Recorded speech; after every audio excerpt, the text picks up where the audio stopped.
मालदा में मौजूद गांव वालों ने युवा वकील पर इल्जाम लगाया कि गैर कानूनी कंस्ट्रक्शन का विरोध करने पर उनके परिवार को खेती के काम के लिए सिंचाई का पानी नहीं दिया गया। पानी की कमी से फसलें बर्बाद होने की कगार पर हैं। पुलिस स्टेशन में शिकायत करने के बाद भी कोई हल नहीं निकला। आखिर में युवा वकील ने जिला पुलिस सुप्रिंटेंडेंट से संपर्क किया। बीजेपी का आरोप है कि पुलिस तृणमूल की चापलूस है और तृणमूल ने गुस्से में जवाब दिया। मालदा सरकारी जमीन पर गैर कानूनी कंस्ट्रक्शन और गांव के एक लैंड माफिया पर इल्जामात हैं कि उस गैर कानूनी कंस्ट्रक्शन का विरोध करने पर एक युवा वकील के परिवार को खेती के काम के लिए सिंचाई का पानी नहीं दिया गया। पास के पुलिस स्टेशन में शिकायत लिखने के बाद भी कोई हल नहीं निकला। आखिर में युवा वकील ने जिला पुलिस सुप्रिंटेंडेंट से संपर्क किया। इसी बीच जैसे ही ये घटना सामने आई, पूरे इलाके में भारी हंगामा मच गया। बीजेपी का आरोप है कि तृणमूल इस लैंड माफिया का साथ दे रही है। तृणमूल ने जवाब में दावा किया कि ये इलाका बीजेपी का गढ़ है। राजनीतिक खींचतान शुरू हो गई है। ये घटना पुराने मालदा के भावुक इलाके में हुई, जहां कहा जाता है कि उस इलाके में एक सरकारी जमीन लंबे समय से खाली पड़ी थी और इसी वजह से गांव के एक हिस्से ने रातों रात गैर कानूनी कंस्ट्रक्शन यहां पर शुरू हुआ ताकि लैंड माफिया की नजर उस पर पड़ सके। इसी इलाके की एक युवा वकील हेमा सरकार ने गैर कानूनी कंस्ट्रक्शन का विरोध किया।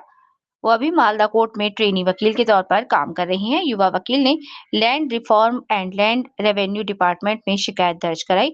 लैंड डिपार्टमेंट के अधिकारियों ने जमीन पर आकर इसका इंस्पेक्शन किया और गैर कानूनी कंस्ट्रक्शन का काम रोक दिया और इसे गांव का एक ही এবং ভাবুকে কি কি সমস্যা হয়েছে জায়গা নিয়ে এবং এই যে ঘরটা হচ্ছিল হঠাৎ কেন বন্ধ হয়ে গেল? দেখেন, এখানে আমাদের মানে ভাবুক গ্রামের কমিটি যেটা আছে না, ভাবুক গ্রামের কমিটি, ভাবুক তরুণ সংঘ নামে আমরা ক্লাব মিলে, গ্রামবাসী মিলে এটা সিদ্ধান্ত নেই যে আমাদের যেহেতু স্কুলের অবস্থাটা খুবই জরাজীর্ণ, আমরা নতুন করে স্কুলটাকে নির্মাণ করার জন্য গ্রাম কমিটির যে দখলে যে জায়গাটা ছিল, বর্তমানে যে জায়গাটাতে আমরা দাঁড়িয়ে আছি, স্কুলটা 2002 হয়েছে, এই জায়গাটাকে আমরা ওই নতুন করে স্কুল নির্মাণের জন্য বেছে নেই। সরকারি জমি যদিও, কিন্তু আমরা গ্রামবাসীর স্বার্থে, গ্রামবাসীদের অনুমতি ক্রমেই আমাদের এই স্কুলটা নির্মাণ করার সিদ্ধান্ত আমরা নেই। এখানে আমাদের গ্রামবাসীর যেমন ছাত্রছাত্রী থাকে, গ্রামের সেরকম আবার যারা শিক্ষিত বেকার ছেলে আছে, তারাও এটা স্কুল নির্মাণে উদ্যোগী হয়েছিল আর কি। জায়গা নিয়ে ভাবুকে কি সমস্যা হয়েছে? সমস্যা বলতে দাদা, ওইখানে অ্যাকচুয়ালি ওটা পুরোটাই খাস এরিয়া। তো যেহেতু আমাদের এইখানে গরিব লোক আছে যাদের বাড়ি করার মতন জায়গা নেই, তো তাদের জন্যই আমরা অ্যাকচুয়ালি আমাদের কিছুটা জায়গা দখল ছিল, গোবর ফেলা ছিল। তো ওই গোবর ফেলাতে আমরা বলেছিলাম যে এই জায়গাটা একটু ছেড়ে করতে, ওরা অ্যাকচুয়ালি ছেড়ে করিনি। আর হচ্ছে যেহেতু এখানে গরিব আছে, তাদের জন্য এই জায়গাটাকে আমরা বিএলওতে অফিসে গিয়ে অভিযোগ করে কাজটাকে বন্ধ করে দিই আর কি। তারপরে থেকে আমাদের উপরেই পুরো অ্যাটাক হয়েছে যে আমাদেরকে চাষের জমিতে জল দেবে না, এই ব্যাপার আর কি। আপনারা কি চান? আমরা চাই যারা গরিব মানুষ তারাও যেন জায়গাটা পায়, আর আমাদের যেন চাষের জমিতে যে জল আটকেছে সেটা যেন ব্যবস্থা কিংবা করে আর কি। আপনার নাম? ধনঞ্জয় সরকার। বাড়ি? বাড়ি ভাবুক, পোস্ট অফিস ঝাড়পুকুরি। এখানে এই ভাবুক জিপির এখানে জায়গা নিয়ে কি সমস্যা হয়েছে?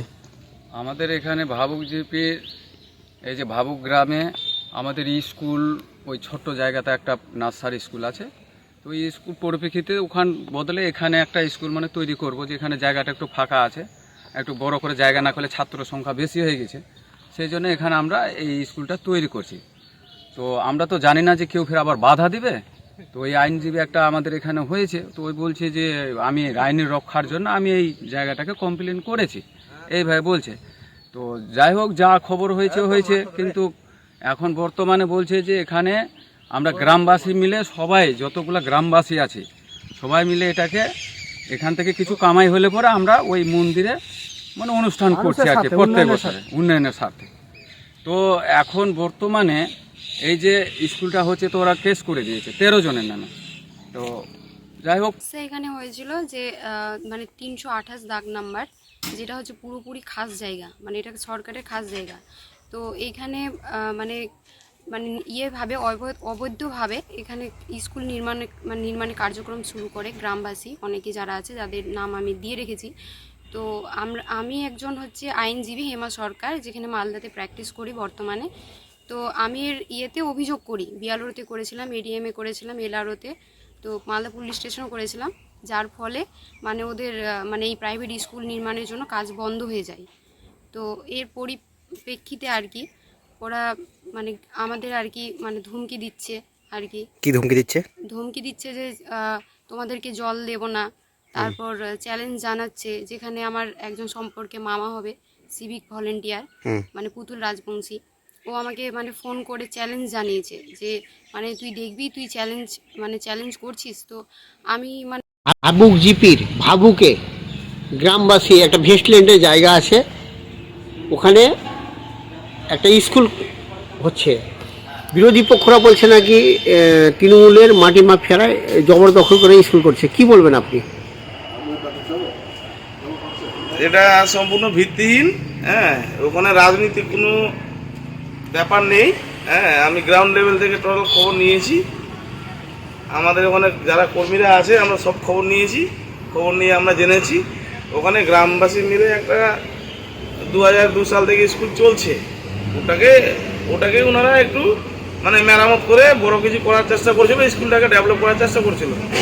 ঠিক আছে, এখন হঠাৎ করে কেউ নতুন করে গজিয়ে উঠে এসছে, এখন বলছে ওটা আমাদের জায়গায়, কী জায়গা সেটা তো ভূমি দপ্তর বুঝবে, ওটা আমাদের বলার বিষয় না। কিন্তু এখানে রাজনীতির রঙটা লাগিয়ে দিয়েছে। হ্যাঁ, কেউ বা কারা। হ্যাঁ, এখানে